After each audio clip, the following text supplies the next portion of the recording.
Hi ಎಲ್ಲರಿಗೂ ನಮಸ್ಕಾರ. ನಾವು ಈ ವಿಡಿಯೋದಲ್ಲಿ ಲಕ್ಷ್ಮೇಶ್ವರದಲ್ಲಿರುವ ಪ್ರಮುಖ ದೇವಾಲಯವೆಂದರೆ ಅದು ಸೋಮೇಶ್ವರ ದೇವಾಲಯ. ಇದು ಸುಮಾರು 11ನೇ ಶತಮಾನದ್ದಾಗಿದೆ. ಈ ದೇವಾಲಯದ ಬಗ್ಗೆ ಒಂದು ಸಂಕ್ಷಿಪ್ತವಾದ ಕಿರುಪರಿಚಯವನ್ನು ಮಾಡಿಕೊಳ್ಳೋಣ.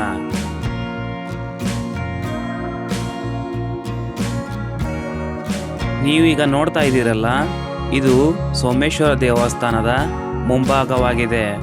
ಇದರಿಂದ ನಾವು ಒಳಗೆ ಹೋದಾಗ ಸೋಮೇಶ್ವರ ದೇವಸ್ಥಾನ ಮತ್ತು ದೇವರ ದರ್ಶನವನ್ನು ಪಡೆಯಬಹುದಾಗಿದೆ.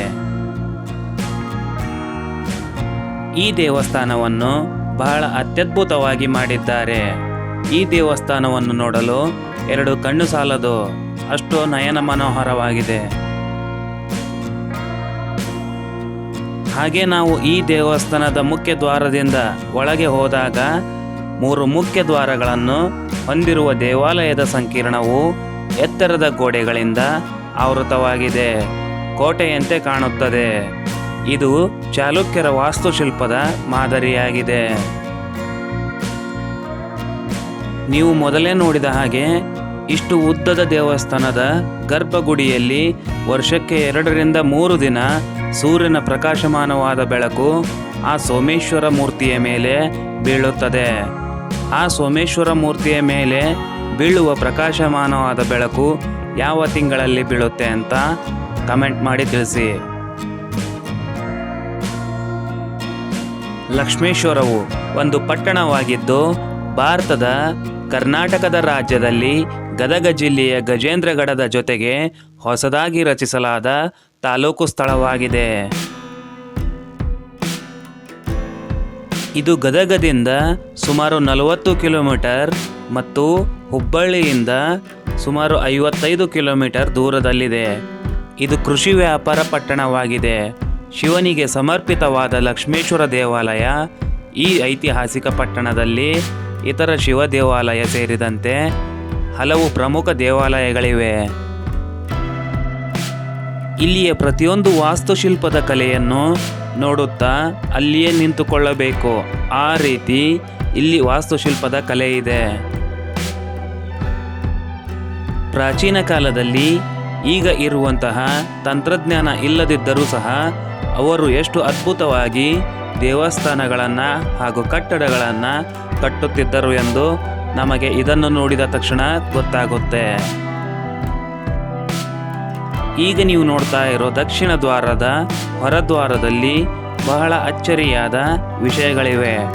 ಅವೇನೆಂದರೆ, ಈಗ ನೀವು ನೋಡ್ಬೋದು, ಅದು ಹಾವು ಚಂದ್ರನನ್ನು ನುಂಗುತ್ತಿರುವ ದೃಶ್ಯ.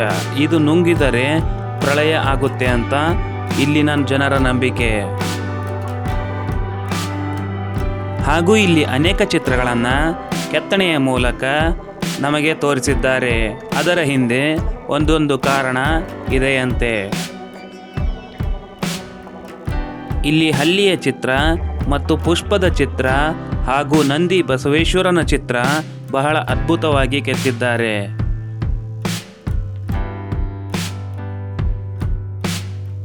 ಲಕ್ಷ್ಮೇಶ್ವರವು ಸಮೃದ್ಧ ಸಂಸ್ಕೃತಿ ಮತ್ತು ಸಾಹಿತ್ಯಕ್ಕೆ ಹೆಸರುವಾಸಿಯಾಗಿದೆ. ಇದು ಕರ್ನಾಟಕದಲ್ಲಿ ಶ್ರೀಮಂತ ಪರಂಪರೆಯನ್ನು ಹೊಂದಿರುವ ಸ್ಥಳವಾಗಿದೆ. ಆದ್ದರಿಂದ ಇದನ್ನು ತಿರುಳುಗನ್ನಡ ನಾಡು ಎಂದು ಕರೆಯುತ್ತಾರೆ.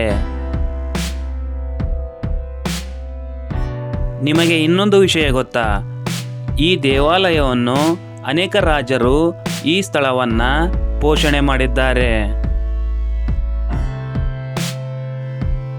ಲಕ್ಷ್ಮೇಶ್ವರ ಅಥವಾ ಪ್ರಾಚೀನ ಹುಲಿಗೆರೆ ಅಥವಾ ಪುಲಿಗೆರೆ 300ರ ರಾಜಧಾನಿಯಾಗಿತ್ತು.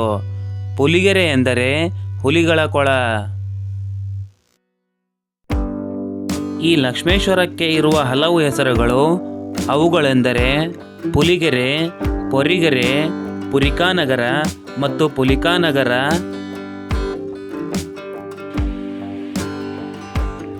ಇಲ್ಲಿ ಆದಿಕವಿ ಪಂಪನ ಬಗ್ಗೆ ಸ್ವಲ್ಪ ಹೇಳಲೇಬೇಕು. ಅದೇನೆಂದರೆ, ಆದಿಕವಿ ಪಂಪ ತನ್ನ ಪ್ರಸಿದ್ಧ ಕಾವ್ಯವನ್ನು ಲಕ್ಷ್ಮೇಶ್ವರದಲ್ಲಿ ಬರೆದಿದ್ದಾನೆ. ಆ ಪ್ರಸಿದ್ಧವಾದ ಕಾವ್ಯ ಯಾವುದೆಂದು ನಮಗೆ ಕಮೆಂಟ್ ಮಾಡಿ ತಿಳಿಸಿ.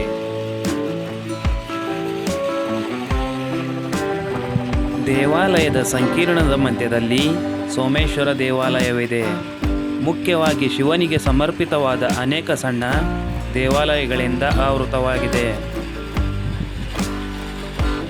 ಈ ದೇವಸ್ಥಾನದ ಸುತ್ತಲೂ ಕೆಲವು ವಿಶ್ರಾಂತಿ ಕೊಠಡಿಗಳು ನಿಮಗೆ ನೋಡಲು ಸಿಗುತ್ತವೆ. ದೇವಾಲಯವು ಸಾಂಪ್ರದಾಯಿಕ ರಚನೆಗಳೊಂದಿಗೆ ಸೋಮೇಶ್ವರ ದೇವಾಲಯವು ಗರ್ಭಗೃಹ, ಅರ್ಧ ಮಂಟಪ ಅಥವಾ ಅರ್ಧದಾರಿಯ ಸಭಾಂಗಣ, ನವರಂಗ ಮತ್ತು ಮುಖಮಂಟಪ ಅಥವಾ ಪ್ರವೇಶ ದ್ವಾರವನ್ನು ಒಳಗೊಂಡಿದೆ. ಸೋಮೇಶ್ವರ ದೇವಾಲಯದ ಸಂಕೀರ್ಣದ ಒಳಗೆ ದೇವಾಲಯದ ಹಿಂದೆ ತೆರೆದ ಬಾವಿ ಇದೆ. ಈ ಮೆಟ್ಟಿಲು ಬಾವಿಯು ಸಮೃದ್ಧವಾಗಿ ಕೆತ್ತಲ್ಪಟ್ಟಿದೆ ಮತ್ತು ಅಲಂಕರಿಸಲ್ಪಟ್ಟಿದೆ. ಇದು ವಾಸ್ತುಶಿಲ್ಪ ಮತ್ತು ಕಲಾತ್ಮಕ ಮಹತ್ವಗಳನ್ನು ಹೊಂದಿದೆ. ದೇವಾಲಯದಲ್ಲಿರುವ ನಂದಿ ಮತ್ತು ಶಿವಪಾರ್ವತಿಯ ವಿಗ್ರಹಗಳು ಅತ್ಯದ್ಭುತವಾಗಿದೆ ಮತ್ತು ಅತ್ಯದ್ಭುತವಾಗಿ ಕೆತ್ತಲ್ಪಟ್ಟಿವೆ.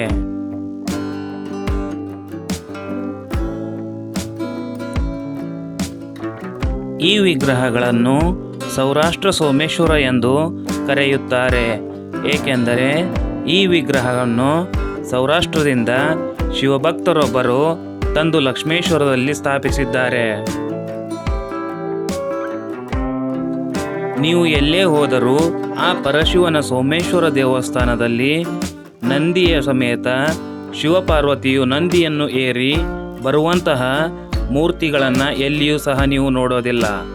ಆ ಮೂರ್ತಿಯು ಈ ಗದಗ ಜಿಲ್ಲೆಯ ಲಕ್ಷ್ಮೇಶ್ವರ ತಾಲೂಕಿನ ಸೋಮೇಶ್ವರ ದೇವಸ್ಥಾನದಲ್ಲಿ ನೀವು ನೋಡಬಹುದಾಗಿದೆ. ಹಾಗೆ ನೇರವಾಗಿ ನೋಡಿದಾಗ ನಂದಿಯ ಮೇಲೆ ಪರಶಿವನು ಕಾಣುತ್ತಾನೆ.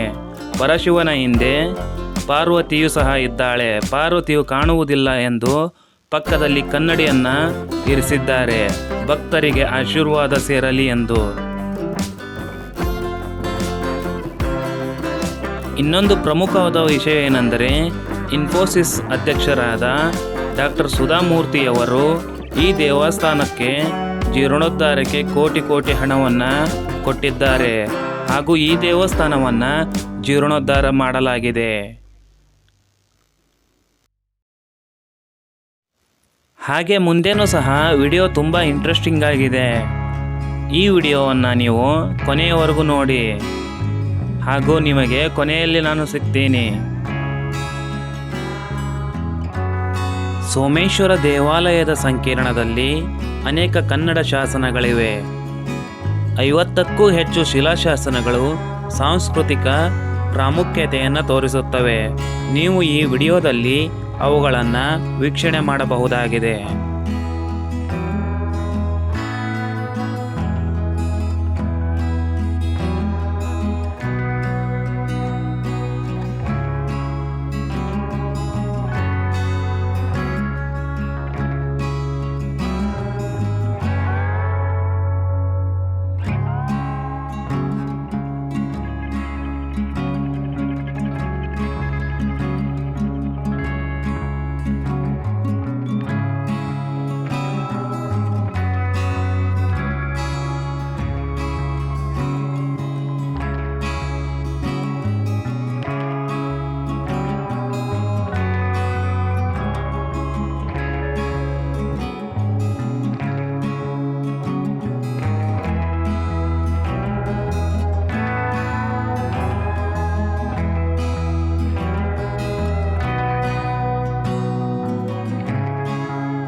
ಈ ವಿಡಿಯೋ ನಿಮಗೆ ಇಷ್ಟವಾಗಿದೆ ಅಂತ ತಿಳ್ಕೊತೀನಿ. ಈ ವಿಡಿಯೋ ನಿಮಗೆ ಇಷ್ಟವಾಗಿದ್ದರೆ ಈ ಕೂಡಲೇ ಈ ಚಾನಲ್ಗೆ ಸಬ್ಸ್ಕ್ರೈಬ್ ಆಗೋ ಮುಖಾಂತರ ಮುಂಬರುವ ಪ್ರತಿಯೊಂದು ವಿಡಿಯೋಗಳನ್ನು ನೀವು ನೋಡಬಹುದಾಗಿದೆ.